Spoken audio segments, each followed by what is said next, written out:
కే దేవుడు మన చోజన్కి ఇచ్చిన వాగ్దానము ఫిలిప్పీ 4:6-7 దేనిని గూర్చియు చింతపడకుడి గాని ప్రతి విషయములోనూ ప్రార్థన విజ్ఞాపనముల చేత కృతజ్ఞతాపూర్వకముగా మీ విన్నపములు దేవునికి తెలియచేయుడి. అప్పుడు సమస్త జ్ఞానమునకు మించిన దేవుని సమాధానము యేసుక్రీస్తు వలన మీ హృదయములకును మీ తలంపులకును కావలియుండును అనే వాగ్దానాన్ని దేవుడు మనకిచ్చిన్నాడు. మరి దేనిని గురించి చింతించకుండా ప్రతి విషయంలోనూ దేవునికి కృతజ్ఞతాపూర్వకంగా ఎలాగ తెలియచేయాలి అనే దాన్ని మనము నేర్చుకుంటూ, అది ఈ యొక్క వాగ్దానములో మన పాత్ర, అప్పుడు అనే అది దేవుని పాత్ర అనే మనం నేర్చుకుంటూ వస్తూ మోషే యొక్క ప్రార్థన జీవిత విధాన క్రమాన్ని మనము ధ్యానిస్తూ ఉన్నాము. ఈ దినము కూడా నిర్గమకాండము 33వ అధ్యాయము 14వ వచనాన్ని మనం చదువుతాం. చూడండి, అక్కడ రాయబడతా ఉంది,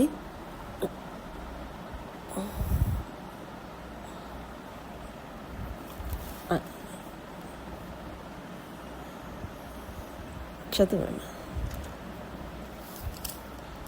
చాలు ఇక్కడ మనము చదువుతూ ఉన్నప్పుడు నిన్నటి దినం వరకు మోషే దేవునితో మాట్లాడుతున్న మాటలు మనం చూస్తూ ఉన్నాం.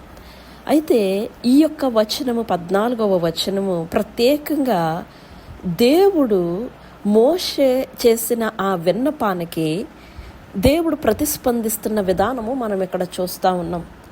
ఈ యొక్క వచనాన్ని నేను వ్యక్తిగతంగా ధ్యానిస్తూ ఉంటానుగా నాకు అనిపించిన విషయం ఏంటంటే, దేవుడు no matter from what place and what situation we call unto him, మనం ఏ పరిస్థితుల్లో నుండి ఏ స్థితిగతుల్లో నుండి యేసయ్యకి మొర్ర పెట్టినా ఆయన స్పందిస్తాడు అనడానికి ఈ యొక్క వచనము ఒక గొప్ప నిదర్శనగా ఇక్కడ మనకి ఉంచబడతా ఉంది. హల్లెలూయా.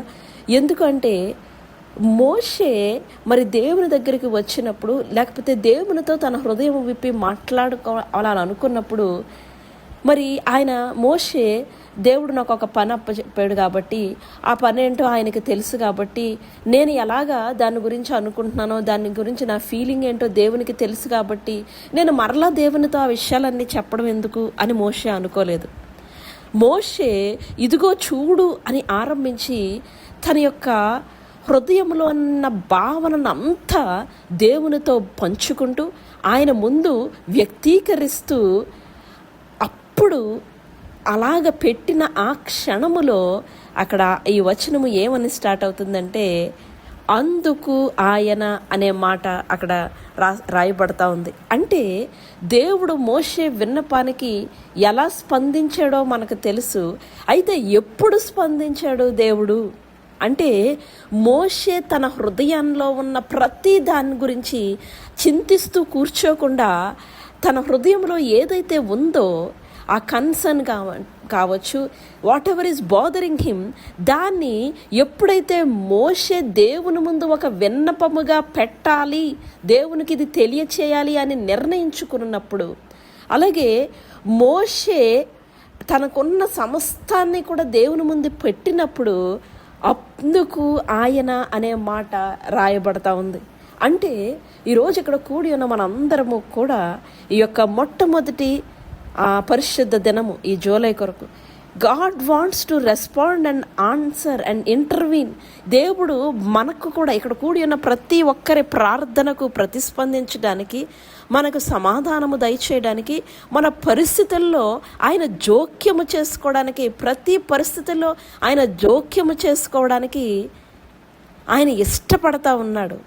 ఎప్పుడు ఆయన అలా చేస్తారు అంటే, ఆ పరిస్థితులన్నిటిలో కూడా మనము దేవుని దగ్గరికి వచ్చినప్పుడు, ఆ పరిస్థితులన్నిటినీ కూడా దేవుని దగ్గర పెట్టినప్పుడు. ఫిలిప్పీ 4:7 ఏ మాటతో ఆరంభింపబడుతుంది అంటే, అప్పుడు అనే మాట అక్కడ రాయబడతా ఉంది. అంటే దేవుని యొక్క సమస్త జ్ఞానమునకు మించిన దేవుని సమాధానము ఇక్కడ కూడి ఉన్న మనందరికీ, మన హృదయములకు మన తలంపులకు కావలియుండును అని రాయబడలేదు.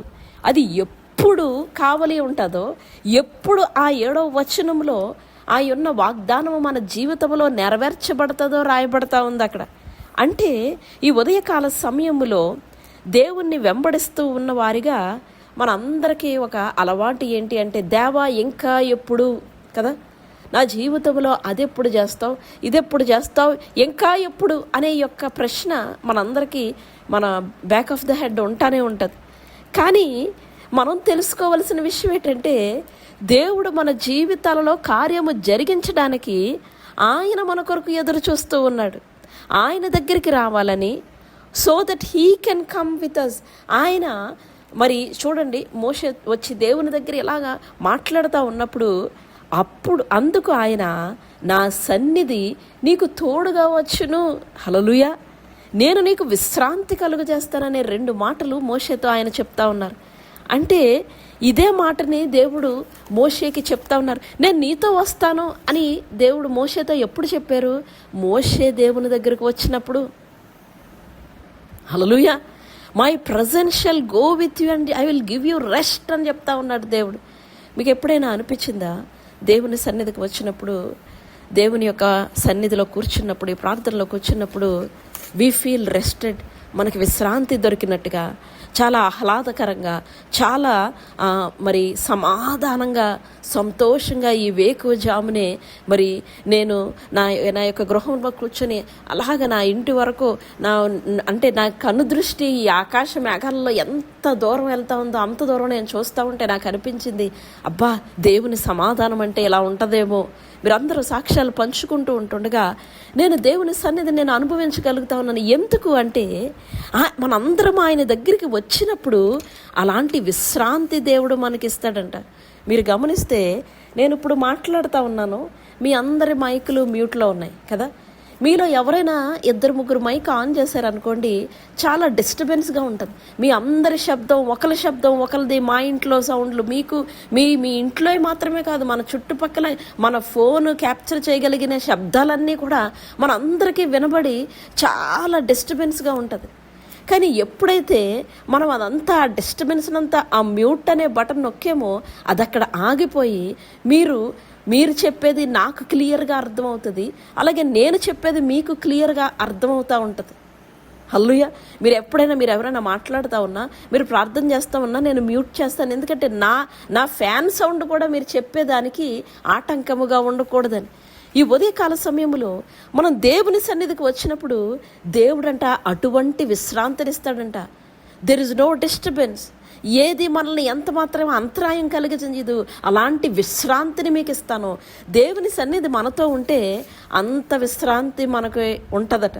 ఈరోజు ప్రత్యేకంగా ఈ ఆదివారం దినాన ఎలాంటి హృదయ భారాన్ని మోసుకొని ఇక్కడికి మీరు వచ్చినా, maybe disturb, disappointed and discouraged, చాలా మరి చిరాకుగా, లేకపోతే నిరుత్సాహముతో, మరి అలాగే నిష్ప్రయోజనంగా అనిపిస్తున్న ఈ జీవితాలతో మీరు ఇక్కడికి వచ్చిన ఈ ఉదయకాల సమయంలో మనందరము కూడా ఒక మంచి పని చేసాం. అది ఏంటో తెలుసా? We choose to come to God. మనకి ఎంత చిరాకులున్నా, no matter how many disturbances and disappointment and discouragements we have, మనం ఏమి నిర్ణయం తీసుకున్నామంటే మనం దేవుని దగ్గరికి రావాలని. ఐ బిలీవ్ నేను అనుభవించిన ఆ సమాధానం ఇక్కడ కూడిన మీరు అందరూ అనుభవిస్తూ ఉన్నారు. అవును, మనకి ఎన్నో ఉంటాయి, మన శరీరంలో బలహీనతలు ఉంటాయి, మన కుటుంబంలో సమస్యలు ఉంటాయి, లేకపోతే ఇంకా వ్యాధి, వేదన, బాధ, ఆలస్యాలు, చిరాకులు, కొరతలు, లేమిలు, ఇరుకులు, ఇబ్బందులు ఎన్నో ఉండొచ్చు. కానీ యేసయ్య ఈరోజు చెప్తా ఉన్నారు, మోషే ఎన్నో మాటలు చెప్పాడు, అప్పుడు యేసయ్య అంటా ఉన్నారు, నా సన్నిధి మీకు తోడుగా వచ్చును, నేను మీకు విశ్రాంతి కలుగజేతును. ఈ దినం మొదలుకొని ఇక్కడ కూడి ఉన్న మన అందరము ఒక స్థిర నిశ్చయత కలిగి ఉండాలి. ఏంటి అంటే, దేవుని సన్నిధి నాకు తోడుగా వస్తుంది. నేను ఎక్కడికి వెళ్ళినా సరే దేవుని సన్నిధి నాకు తోడుగా వస్తుంది. No matter what weighs me down, నన్ను ఎలాంటి భారము కృంగదీసినా దేవుడు నాకు విశ్రాంతినిస్తాడు. మనం చదువుకున్న కీర్తనల భాగంలో 46వ అధ్యాయములో 5వ వచనాన్ని ఒకసారి చదువుదాం. చూడండి, కీర్తనలు 46లో 5వ వచనం చెప్తా ఉంది,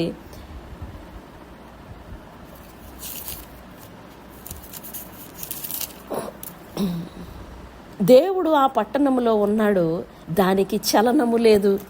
అంటే ఆ ముందున ఒక మాట ఉంది, భూమి మార్పు నొందినను, నడి సముద్రము పర్వతమును మురిగినను, వాటి జలములు ఘోషించుచు నురుగు కట్టినను, ఆ పొంగునకు పర్వతములు కదిలినను మనము భయపడము.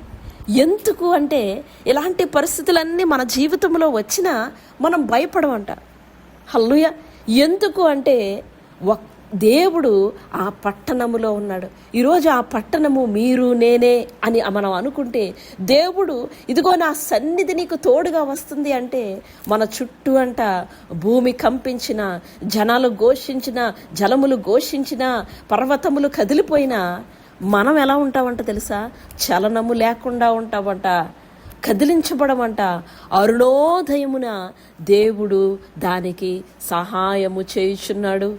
అరుణోదయం అంటే వేకువజామున, ఇంకా సూర్యుడు ఉదయించక ముందే దేవుడు మనకి సహాయకుడిగా ఉన్నాడంట. ఆపత్కాలమున నమ్ముకొనదగిన సహాయకుడిగా దేవుడు ఉంటాడు. ఎప్పుడు అంటే అదే కీర్తనలు 18వ అధ్యాయము 6వ వచనంలో రాయబడతా ఉంది, నా శ్రమలో, దావీదు చెప్తూ, నా శ్రమలో నేను యెహోవాకు మొర్రపెట్టి తిని, నా దేవునికి నేను ప్రార్థన చేసి తిని, ఆయన తన ఆలయములో ఆలకించి నా ప్రార్థన అంగీకరించెను.